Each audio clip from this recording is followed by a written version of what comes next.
အဲ့ကဆိုအဲ့ရန်စားနေသမီးတော့ညှက်တာပေါ့နော်ဒီနေ့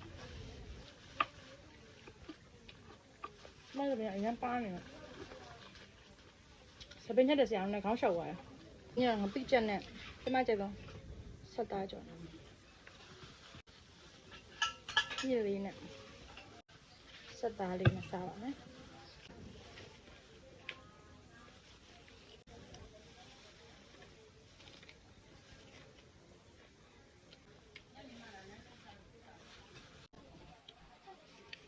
ဒီတော့မရွှေဒီနေ့အယူညာပါနော်မရွှေ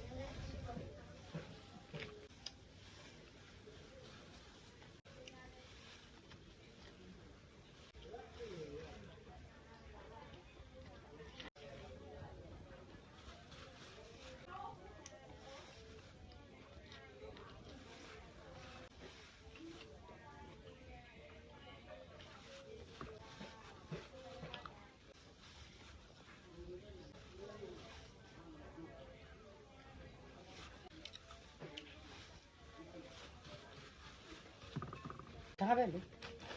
ရောပြီးစားလိုက်